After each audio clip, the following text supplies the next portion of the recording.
नमस्कार, बहुत बहुत स्वागत है आप सबका। मैं पुनीत पाठक हूं। आप देख रहे हैं छत्तीसगढ़ का सबसे बड़ा जिम्मेदार डिबेट शो छत्तीसगढ़ की बात। प्रदेश के आबकारी विभाग ने शराब ग्राहकों की लगातार मिलती दो प्रमुख शिकायतों, मनचाहा ब्रांड नहीं मिलता और सही दाम पर शराब नहीं मिलती, इन शिकायतों को दूर करने विभाग ने एक नया ऐप लॉन्च किया, जिसके जरिए शराब के स्टॉक और रेट का पूरा ब्यौरा कस्टमर के पास रियल टाइम में उपलब्ध होगा। साथ ही ऐप पर शिकायत करने का अधिकार भी कस्टमर को दिया गया। दावा यह है कि इससे शराब ग्राहक सही रेट पर सही क्वालिटी की शराब ले पाएंगे। इसका व्यवस्थाओं से रिलेटेड जितनी भी समस्याएं, उनका समाधान मिलेगा। कांग्रेस ने इस नई व्यवस्था पर सवाल उठाए हैं और बीजेपी को शराबबंदी पर चिंता करने वाली नकली पार्टी बताया। करारा कटाक्ष भी किया। जवाब में बीजेपी भी याद दिला रही है कि शराबबंदी का वायदा बीजेपी का कभी नहीं रहा, कांग्रेस का यह वायदा था। सवाल है, क्या मौजूदा व्यवस्था शराब बिक्री को कोई प्रोत्साहन देने के लिए? दोनों तरफ से इस पर क्या तर्क आते हैं, खुलकर डिबेट करेंगे, दोनों पक्षों को सुनेंगे। पहले आपको एक रिपोर्ट दिखाते हैं।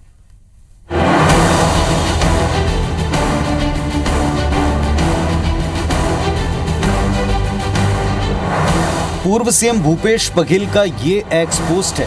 प्रदेश में शराब बिक्री के सिस्टम को सुचारू और ट्रांसपेरेंट बनाने के लिए आबकारी विभाग द्वारा लॉन्च किए गए नए मोबाइल एप्लीकेशन मनपसंद ऐप को लेकर अपने सोशल मीडिया पोस्ट में पूर्व मुख्यमंत्री भूपेश बघेल ने सरकार पर तंज कसते हुए लिखा, अब प्रदेश में स्कूल बंद और स्कॉट शुरू।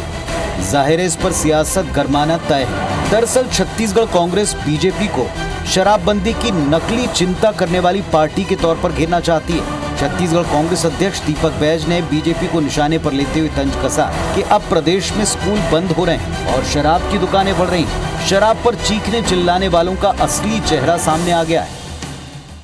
शराब पर ये चीख चीख कर चिल्लाने वालों का असली चेहरा जनता के सामने आ चुका है। इधर एक तरफ शिक्षा मंत्री अभी तक बना नहीं पाए हैं, शिक्षा व्यवस्था पूरी तरह चौपट हो चुकी है, लेकिन इधर कमीशन खोरी के लिए, भ्रष्टाचार के लिए शराब का ऐप खोलना निश्चित रूप से छत्तीसगढ़ के लिए दुर्भाग्य है। ये सरकार शराब के नाम से खुला भ्रष्टाचार और छत्तीसगढ़ के लोगों को बर्बाद करने पे तुली हुई है। शराब बिक्री के नए सिस्टम पर कांग्रेस ने कमीशन खोरी समेत कई गंभीर आरोप बीजेपी पर लगाए। कांग्रेस के वार पर बीजेपी विधायक अजय चंद्राकर ने पलटवार कर दो टूक कहा कि शराबबंदी कभी भी बीजेपी का मुद्दा नहीं था, ये गंगाजल की झूठ मूठ कसम खाने वाली कांग्रेस का मुद्दा है। वहीं कांग्रेस के स्कूल बंद होने के आरोप को भी प्रदेश के डिप्टी सीएम ने सिरे से खारिज किया। किसी तरह का कोई स्कूल बंद नहीं हो रहा है और शिक्षा व्यवस्था सुदृढ़ करने के लिए हमारी सरकार पूरी तरह से प्रतिबद्ध है। जहाँ तक शराब परोसने की बात ये जो कर रहे हैं, जिस प्रकार से घर पहुँच सेवा जिन लोगों ने अपने कार्यकाल में शुरू किया, जिन्होंने शराब घोटाला किया, उनके मुंह से इस प्रकार की बातें शोभा नहीं देती है। बढ़िया बढ़िया नकली माल से लोग बचेंगे, असली माल पिएंगे। शराब बंदी कभी हमारा मुद्दा रहा नहीं, ये कांग्रेस का मुद्दा रहा, झूठ मूठ वाला, गंगा जल कसम खाने वाला। ये ऐसी राजनीति बीजेपी नहीं करती। दरअसल छत्तीसगढ़ की सियासत में धान, किसान, मकान और महिला के साथ साथ जो सबसे बड़ा मुद्दा रहा है वो है शराब। 2018 में कांग्रेस ने अपने मैनिफेस्टो में पूर्ण शराबबंदी का वायदा किया, जो पूरा नहीं हो पाया। इसे 2023 विधानसभा चुनाव में बीजेपी ने कांग्रेस के खिलाफ एक बड़े मुद्दे के तौर पर जनता के बीच उठाया। अब कांग्रेस बीजेपी को शराबबंदी पर झूठी चिंता जताने वाली पार्टी बताकर घेरना चाहती है। पर सवाल है, क्या अपनी सरकार के वक्त कोविड काल में घर पर शराब सप्लाई की व्यवस्था देने वाली कांग्रेस की इस आपत्ति और आरोप को लोग सीरियसली लेंगे? राजेश मिश्रा, IBC 24, रायपुर।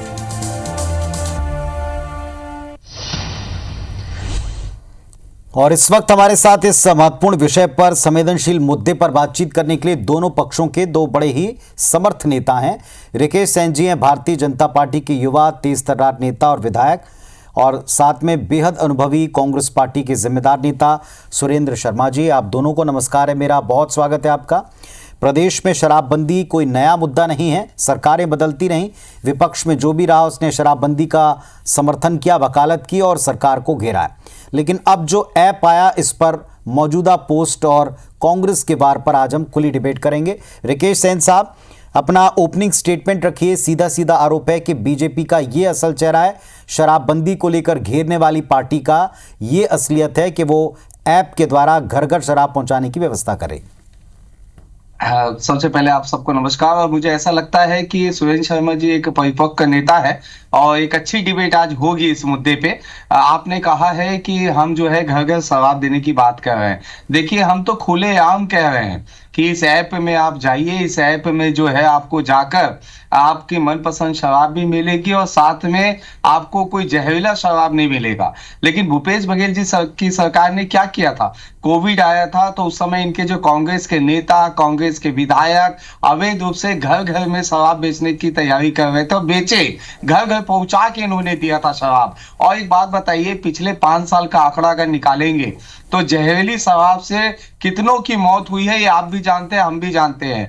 और इस बात को कहीं नहीं छुपाया। हमने तो कभी भी गंगा जल की कसम नहीं खाई थी कि हम शराबबंदी करेंगे। शराबबंदी की बात तो हमने कभी की ही नहीं, बल्कि हमने तो ये कहा था कि जो भी है, एक जहां भी ऐसे गांव होंगे जहां पे लोगों का विरोध होगा, कोई ऐसा जगह होगा जहां पे लोग चाहेंगे कि यहाँ पे शराब दुकान ना हो, उस शराब दुकान को हटाया जाएगा। आज ये देखिए, ये जो ब्रांड भी रखते थे, जितने भी दुकानों में जो ब्रांड थे, उसी ब्रांड को रखते थे जो इनसे जुड़े हुए ऐसे अवैध कारोबार, शराब के अवैध कारोबार करने वालों को ये जोड़ कर रखे थे और वो उनसे ही जो है जहरीली शराब लेते थे और उसे मनमाने तरीके से ओवर रेट पे बेचते थे। क्या ये सत्य नहीं है कि इस देश में शराब पीने वालों की संख्या है? क्या ये सत्य नहीं है कि छत्तीसगढ़ राज्य में भी लोग शराब पीते हैं? और शराब पीते हैं तो हमारी जवाबदेही बनती है कि उनको कोई जहरीला शराब ना मिले। और शराबबंदी की बात हमने कहीं नहीं कही थी, ये गंगा जल कसम खा के इन्होंने कही थी। और हम तो ऐप लॉन्च करके सीधा ये बात कह रहे हैं कि आप अपना मनपसंद ब्रांड को आप उसमें टच कीजिए, आप उस पर अपना मंगाइए और उसके साथ में जो है किस दुकान में आपका मनपसंद वो शराब है वो पता चलेगा। कवासी लखमा जी की बात आपको, एक मिनट सर, कवासी लखमा जी की बात को याद दिलाना चाहता हूं कि उन्होंने सदन में कहा था कि हमारा मनपसंद बियर नहीं आ रहा है, लोग बियर की मांग कर रहे हैं। और इन्हीं के मंत्री शिव डहरिया ने कहा था कि सदन में कि कम से कम मनपसंद शराब तो मंगवा दीजिए, कोई भी सब काउंटर खाला है, वहां खाली है। तो इनको मंत्री जी ने जवाब दिया था कि नहीं, जल्दी से जल्दी मनपसंद बियर। राकेश जी, अगर इतना पीछे जाएंगे तो बहुत सारे पिछले और बयानों को भी सामने रखना पड़ेगा। किसने क्या कहा था शराबबंदी को लेकर, घेरते समय किसने क्या कहा था, मंशा उसके पीछे क्या थी, सिर्फ घेरना था, सिर्फ पॉलिटिकल मंशा थी। आज उसी पर एक कटाक्ष ये भी तो किया गया है। सुरेंद्र शर्मा जी का भी पक्ष सुन ले, फिर आप दोनों के तर्कों को आमने सामने रख देंगे। सुरेंद्र शर्मा जी, बात रखिएगा। शराबबंदी वायदा आपका था, बात तो सही है। वो कह रहे हैं हमने तो कभी इसे अपना मुद्दा बनाया ही नहीं, हमने वायदा कभी किया ही नहीं। पाठक जी, ये बात जरूर है कि कांग्रेस पार्टी ने शराबबंदी की घोषणा की थी और हम किसी वजह से उसको पूरा नहीं कर पाए। तो भारतीय जनता पार्टी तो पूरे 5 साल छाती पीट पीट कर आंसू बहाया करती थी। वो बड़े चिंतित थे, बड़े परेशान थे कि शराब जो है छत्तीसगढ़ के माहौल को खराब कर रहा है, छत्तीसगढ़ की महिलाएं सुरक्षित नहीं है। और मुझको एक बात देख के बड़ा ताज्जुब लग रहा है कि भारतीय जनता पार्टी की सरकार ने पिछले 1 साल में जितनी चिंता शराब की है, अगर उसकी थोड़ी बहुत भी कम चिंता कानून व्यवस्था की कर लेते तो कितना अच्छा होता। काश ये अस्पताल के बेड के लिए भी कोई ऐप जारी करते कि कहाँ बेड उपलब्ध है। काश ये किसी ऐसा ऐप जारी करते कि पीने का पानी जिस गांव में कुछ दिनों से नहीं मिल रहा है, हैंडपंप खराब है या पानी की सप्लाई बंद है, उसका कोई ऐप लगाते। मगर नहीं, भारतीय जनता पार्टी को सर्वाधिक चिंता है तो शराब पीने वालों। और ठीक भी है, जब इनके नगर पालिका के अध्यक्ष, नगर पंचायत के अध्यक्ष सरेआम सड़क में शराब पी करके गाना गाते हैं, अश्लील शब्दों का इस्तेमाल करते हैं, पुलिस के साथ मारपीट करते हैं, तो ऐसी पार्टी से इस तरह से ही उम्मीद की जा सकती है। और ठीक है, मैं बधाई देना चाहता हूँ भारतीय जनता पार्टी को कि ये शराब को बहुत ही इसका लोक व्यापीकरण कर रहे हैं। और अच्छा होगा कि इसको राजकीय पेय घोषित कर दे भारतीय जनता पार्टी, तो छत्तीसगढ़ का बहुत भला होगा, ऐसा मेरा विश्वास है। जी रिकेश जी, अब अपनी बात आप रखिएगा कि एक साल के भीतर जिन अन्य मुद्दों पर ऐप आते, लोगों को सुविधा मिलती, ट्रांसपेरेंसी के साथ जानकारी मिलती, वो ना होकर सिर्फ शराब पर फोकस कर रही सरकार, ये विपक्ष का आरोप है। भले ही उनका मुद्दा था शराबबंदी का, पर ऐसा भी नहीं है कि सारी व्यवस्थाएं सुलभ बनाना हमें केवल एक वर्ग के लिए ही देखना चाहिए। नहीं देखिए, मैं तो ये पूछना चाहता हूँ भूपेश बघेल जी से, बहुत जल्दी जल्दी आजकल ट्वीट कर रहे हैं। आज दुर्ग जिले में एक अपराधी को ढेर किया गया, वो हमारे जवानों पे गोली चला रहे थे वो अपराधी, लेकिन उस पे पुलिस प्रशासन को उन्होंने अभी तक बधाई नहीं दी। नक्सली मारे जाते तब वो ट्वीट नहीं करते, लेकिन ऐसे मुद्दों को छेड़ना उनका काम है। आप मुझे बताइए, पेयजल की समस्याओं से राहत तो प्रतिदिन हो रहा है। डेली हमारे श्याम बिहारी जायसवाल जी स्वास्थ्य सेवाओं को लेकर बैठक भी कर रहे हैं, अलग अलग जो है सामान्य की इक्विपमेंट की खरीदी हो रही है, उस पर तो कभी ट्वीट नहीं करते। उनके जो भी ऐसे जो भी अधिकारी होंगे जो उनको ये सूचना देते, स्कूल बंद का आज उन्होंने कहा, एक ट्वीट किया है, स्कूल बंद स्कॉच शुरू। मैं भूपेश बघेल जी से पूछना चाहता हूं, अगर सुरेंद्र शर्मा जी को ज्ञान होगा तो बताएंगे कि ऐसा कौन सा एक स्कूल का नाम बताइए प्रदेश में जो बंद हुआ है। ट्वीट करना, झूठ बोलना भूपेश बघेल जी की आदत है। सुरेंद्र शर्मा जी बहुत परिपक्व नेता है, मैं उनके सामने ऊंची आवाज में बात नहीं करना चाहता, लेकिन मुझे ऐसा लगता है कि एक झूठ की सीमा खत्म होते जा रही है। और सिर्फ इस बात का माहौल बनाना, भूपेश बघेल जी को मालूम है उनकी पार्टी में उनकी पूछ परख खत्म हो चुकी है, इसलिए आकाश शर्मा के चुनाव प्रचार में आए नहीं, वो वहां पे नागपुर में और महाराष्ट्र का हवाला देते रहे। मुझे बताइए ना कौन सा स्कूल बंद हुआ है? सुरेंद्र जी उत्तर दे दीजिए, कौन से स्कूल बंद किए? ये तो प्रदेश के डिप्टी सीएम भी कह रहे हैं कि इसे झूठ फैला रहे हैं, भ्रम फैला रहे हैं, स्कूल के साथ में इसे कंपेयर करके एक अलग दिशा दे रहे हैं। पाठक जी, आपको याद होगा बीच में जब शिक्षकों की युक्तिकरण की बात हुई थी, तभी सरकार ने ही कहा था कि 240 स्कूल बंद किए जाएंगे। उसमें शिक्षा के युक्तिकरण का नाम लिया था और इन्होंने स्वयं घोषणा की है, सरकारी अखबारों में छपा है, आपके चैनल में भी ये बात समाचार चली है। ये स्कूल कौन से स्कूल के उन्होंने बंद किया, इसका नाम तो यही जानेंगे, मगर सरकार की घोषणा थी कि लगभग 200 स्कूल बंद किए जाएंगे ताकि शिक्षकों का युक्तिकरण किया जा सके। और सवाल इस बात का है कि मान लीजिए हमने शराबबंदी करने में सफलता अर्जित नहीं की, तो क्या हम बोलने का हक नहीं है? कोई आदमी बीमार है तो अस्पताल खोलने की मांग नहीं कर सकता क्या? कोई आदमी, छत्तीसगढ़ का रहने वाला आदमी, आज आपकी सरकार है तो आपकी सरकार के सामने चिंता का जो विषय है, हम तो देख रहे हैं लगातार कि जब से आपकी सरकार बनी है सर्वाधिक चिंता शराब की है। पहले ढाबा में आप उसको जारी कर रहे हैं, अब एक नया तर्क है, एक नए एंगल का तर्क है। शर्मा जी, मैं आप ही से पूछ रहा हूँ, एक नए एंगल का तर्क है। अभी आपने सुना होगा, रिकेश जी ने भी इस बात को कहा और गाहे बगाए अभी हम जब से ये व्यवस्थाएं बनाई जा रही हैं, 2-3 बातें की जा रही हैं कि जहरीली शराब से मौत ना हो, लोगों को सही ब्रांड मिले, लोग अगर दाम चुका रहे हैं तो उनको उसके सही प्रोडक्ट को हासिल करने का उनका अधिकार ना मारा जाए, इसलिए वो ये व्यवस्थाएं बना करके दे रहे हैं। क्योंकि चोरी छिपे अधिक दाम पर अवैध तरीके से अन्य राज्यों से काला बाजारी से कहीं ना कहीं से लोग इसकी व्यवस्था करके पीते ही हैं, ना मिले तो कुछ इसी तरीके के तर्क में आप लोगों ने कोविड काल में लोगों के घरों तक शराब पहुंचाई। अब उनका तर्क ये है कि आज के समय में ये खुले में हो रहा था, लोग बाग सेफ जगहों पर, तय जगहों पर करें, इसलिए हम ये व्यवस्था बना रहे हैं। सत्ता पक्ष में आते तर्क थोड़े से अलग हो जाते हैं, इतर हो जाते हैं। नहीं, बड़ी हास्यास्पद बात है पाठक जी। भारतीय जनता पार्टी के एक बड़े नेता ने अभी 2-4 दिन पहले कहा था कि चूंकि अवैध रूप से शराब बिक ही रहा है होटलों में और रेस्टोरेंट में, इसलिए हम इसका लाइसेंस दे रहे हैं। तो मैं पूछना चाहता हूं कि चाकूबाजी तो हो ही रही है, उसका भी लाइसेंस दे दीजिए। गोलीबारी तो हो ही रही है, उसका भी लाइसेंस दे दीजिए। अब आप रोक नहीं पा रहे हैं ना, भारतीय जनता पार्टी के लिए रोकना संभव नहीं है। जिन चीजों को नहीं रोक पा रहे हैं उसका लाइसेंस जारी कर रहे हैं, तो अच्छा है, तो जारी करें। तो खाली शराब उत्तर दे दें रिकेश जी। बाकी चीजों के बारे में भी तो यही राय होनी चाहिए ना। तो दरअसल में आप छत्तीसगढ़ की जनता को ये समझते हैं कि पेयजल से ज्यादा जरूरी शराब है, शिक्षा से ज्यादा जरूरी शराब है, चिकित्सा से ज्यादा जरूरी शराब है। नहीं, ठीक है, मैं आऊंगा उस पर, आपकी बात का उत्तर ले लूं, फिर एक इस बात का भी उत्तर लूंगा कि तर्क इसी तरीके के कोविड काल में सरकार में रहते हुए कांग्रेस के भी थे। पर अभी रिकेश जी उत्तर दे दें, रिकेश जी उत्तर दें इस बात के। देखिए बिल्कुल, सबसे पहले तो मैं शिक्षकों की बात पे आता हूं। आपने कहा 250 स्कूल बंद करने की घोषणा की है। कौन सा घोषणा कर दी और कौन सा स्कूल बंद हो गया, अभी तक आपका जवाब नहीं मिला। दूसरी बात, शिक्षा की आपको चिंता नहीं है। 33,000 शिक्षकों की भर्ती होनी थी, जिसका क्वेश्चन कांग्रेस के लोगों को उठाना था, लेकिन सदन में जो है सत्ता पक्ष का विकेश सेन जो विधायक है वैशाली नगर से, उसने अपने प्रश्न बृजमोहन अग्रवाल जी शिक्षा मंत्री से पूछा कि 33,000 शिक्षकों की भर्ती कब होना है। आपके प्रश्न हम पूछ रहे हैं, सदन में कोई चर्चा होता नहीं है, सदन से आप भाग जाते हैं, सड़क पे कोई बात रख नहीं पाते, कोई एक साथ आप लोग कांग्रेस के नेता मंच पे आ नहीं पाते हैं। आप लोग दिशा क्या देना चाहते हैं छत्तीसगढ़ को, इस समझ से बाहर है। दूसरी बात बहुत गंभीर विषय मैं कहना चाहता हूं कि आपने आरोप लगा दिया कि शराब जो है, आज बताइए, कवासी लखमा पूर्व आबकारी मंत्री हैं, खुलेआम शराब पीते हैं। क्या हम उनको जहरीला शराब देते वो पीने के लिए?